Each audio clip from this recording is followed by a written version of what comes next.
અંકલેશ્વરના દીવા રોડ જલારામ મંદિર પાસે નાળાનું નવીનીકરણ કરવા માટે 17મી નવેમ્બરથી માર્ગ બંધ કરવામાં આવ્યો હતો, પરંતુ એક સપ્તાહ વીતી ગયા છતાં જિલ્લા તંત્ર દ્વારા કામનો પ્રારંભ ન કરાતા સ્થાનિકોમાં ભારે રોષ ફેલાયો છે. અંકલેશ્વરના ભરૂચી નાકા પાસે જલારામ મંદિરની બાજુમાં આવેલું જૂની પદ્ધતિથી ઈંટોનું બનેલું નાળું જર્જરિત બનતા તેને પહોળું કરી નવી ડિઝાઇનથી બનાવવાનું કામ જિલ્લા તંત્ર દ્વારા હાથ ધરાયું હતું. નાળાનું નવીનીકરણ કરવા માટે તંત્ર દ્વારા 17મી નવેમ્બરથી માર્ગ બંધ કરવામાં આવ્યો છે.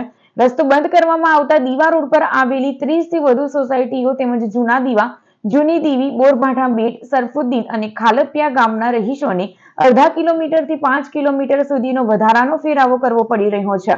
આ રૂટ પર ચાલતી એસટી બસ સેવા પણ તાત્કાલિક બંધ કરી દેવામાં આવી છે, પરંતુ રસ્તો બંધ કર્યા બાદ પણ તંત્ર દ્વારા કામગીરી શરૂ ન થતા લોકો ભારે હાલાકી ભોગવી રહ્યા છે અને જિલ્લા તંત્રને બદલે નગરપાલિકા સત્તાધીશો ઉપર માછલા ધોઈ રહ્યા છે. લોકો રોષભેર જણાવી રહ્યા છે કે કામ શરૂ કરવાનું ન હતું તો રસ્તો પહેલાથી જ બંધ કેમ કર્યો.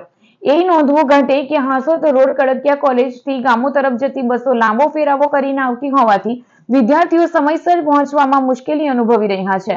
દીવા રોડ ઉપર હંગામી ધોરણે વૈકલ્પિક માર્ગ તો સોસાયટીઓમાંથી બનાવવામાં આવ્યો છે, ત્યારે તંત્ર તાત્કાલિક કામ શરૂ કરી અથવા સામાન્ય જનતા માટે માર્ગ ખુલ્લો મૂકે તેવી સ્થાનિકોમાં માંગ ઉઠી રહી છે.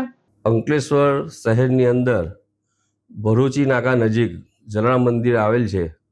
જલારામ મંદિરની બાજુમાં જે નારું હતું એ દાંડી માર્ગ 248ના ઓથોરિટીમાં હતું, પરંતુ એ નારા જર્જરિત હોવાને કારણે દાંડી ઓથોરિટી માર્ગ દ્વારા એને બંધ કરવામાં આવેલું છે.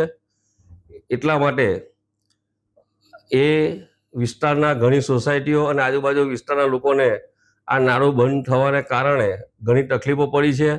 પરંતુ હું આપણા મીડિયાના માધ્યમથી અંકલેશ્વર નગરજનોને જણાવવા માગું છું કે આ જે બંધ કરવામાં આવ્યું છે એ દાંડી માર્ગ ઓથોરિટી દ્વારા બંધ કરવામાં આવ્યું છે.